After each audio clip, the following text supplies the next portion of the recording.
are y'all doing? We're doing wonderful. So what do you have for us this week? Well, Rick and I, a couple weeks ago, I was gone to a meeting, and on the weekend he came to join me to the Metroplex where my meeting was, and he saw an accident, and I love a good object lesson, and I don't think anybody was terribly hurt in this accident, so I thought we could talk about it because he asked me some questions about it, on who would be responsible and how insurance would work. So I'll let Rick tell about the accident that he saw. All right. What happened was that there was a couple of semi-trucks that were going, I guess, westbound, and they were carrying a big load. Well, there was a escort service. You know, these guys got a minivan. So he decided that he wanted to stop traffic to let these, even though traffic's going east and west, I mean, just rolling, he decided he wanted to stop traffic to let these two trucks out. Well, he didn't wait for the traffic to stop. He just pulled out into the lane to stop the traffic, which ran two cars off the road into the bar edge. One hit the fence, and the other one hit the car that went into the fence right behind it. And you saw this happening. Yeah, and needless to say, we sat on the side of the highway for a long time.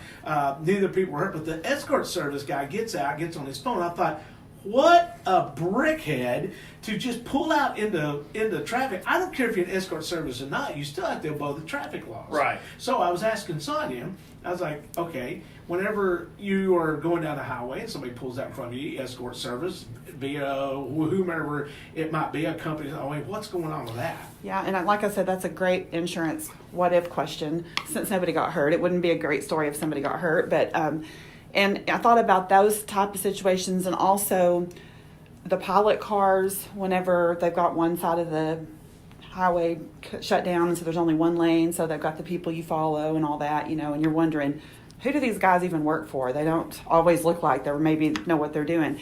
So I did some research. I found out if you Google this, you start getting attorneys that want to take your case.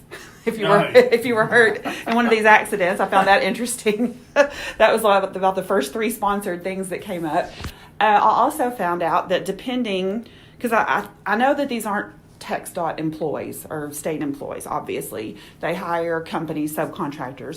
And I thought, well, I know they must have insurance requirements. Well, they do. And typical insurance requirements, this is from the state website, TxDOT requires the correct insurance coverage to be maintained depending on the project. So that was very helpful. That's it. That's all it said. So, I mean, which as an insurance agent, I guess that's funny to me because that's how hard it is to get information. What do they need? What do you require? It's sometimes like pulling teeth. But so to sort of talk about that accident,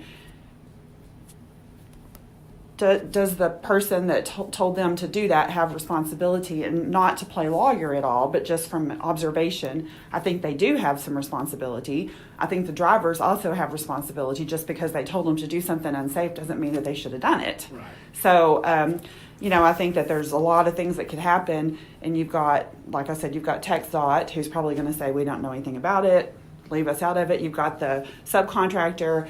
You've got the person that hit you from behind. There's all kinds of insurance things that can happen. The important thing to this is be really careful. Just because one of those people tell you to do something, don't do it if it's not safe.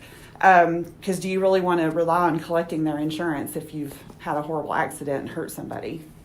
Because, well, he told me to, Right. Well, if it's not safe, don't do it. And I mean, escort services, I don't know a whole lot about them. I don't know anybody involved with those sort of things. But I've seen over the years, they just don't seem to be the most reputable. Right. I mean, I think I'm sure that there are some really good ones, and then I'm sure that there are some really bad ones.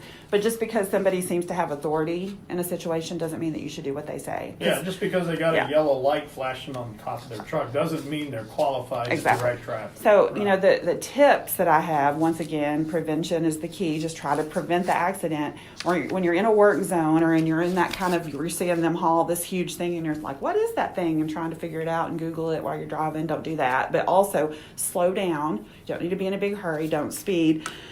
Don't pass if you can't pass safely. Don't drive distracted. Don't go off in a lane that's closed. Just the normal traffic tips.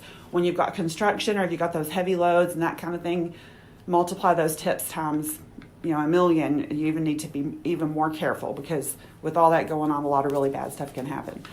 And so I know that was a vague answer because it all depends, but there's a lot of people that I think could be liable in that situation. But I want to be the person that didn't have the accident in the first place because Well, I I'm was just sitting there watching. thinking about the lead car that went off the highway. They were run off the highway, basically. Yeah. Hit a fence, and then another car hit from behind.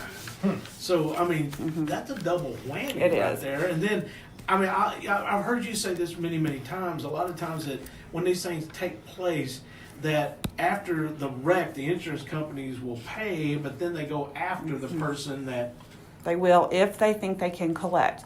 They don't have an obligation to go after them, but they have a right to go after They them. follow the money. Yeah, and in an insurance company, if they don't think that they have a chance to collect, they're not going to bother with it. So yes, that if it's a bad enough accident or if it's very clear they think that they can go after them, they will. One of the attorneys that popped up had some things that, for examples of work crew negligence could be if they don't post the signs that they're supposed to about the wide loads and that kind of thing, all the notifications they're supposed to have, if they give improper instructions, if they haven't repaired something that they tore up, that kind of thing. But again, it's just a mess, a complete mess. You can just imagine what kind of a claim that would turn into. Well, I know that one of the humorous things I saw out of this whole deal was that on the side of this probably 1996 van that was set up as an escort vehicle, it had on the window, "Not responsible for accidents." Oh, there Yeah. you go. Yeah. That Well, I guess disclaimer you could works. try that.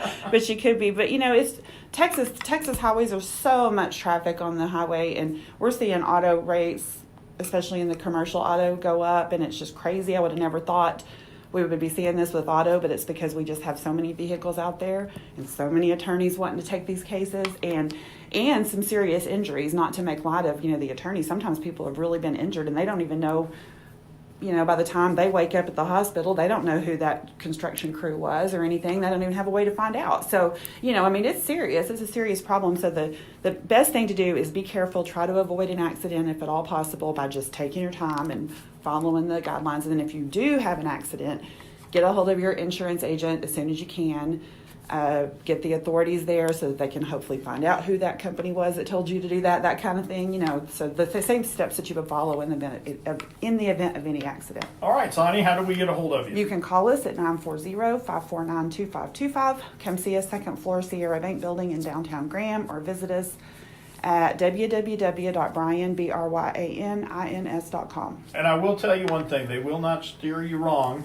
Last year, it was about this time that I was looking at shopping my airplane insurance. And Sonia called me and said, "I got to tell you, you got a really good deal. You need to stick with what you got." So I really admire you for that, and I appreciate it. And she has the business and the home insurance over there. And I highly recommend you call in Bryan Insurance because they'll tell you what you need to hear, not what they want you to hear. That's our goal. So thank you very much. You're very welcome.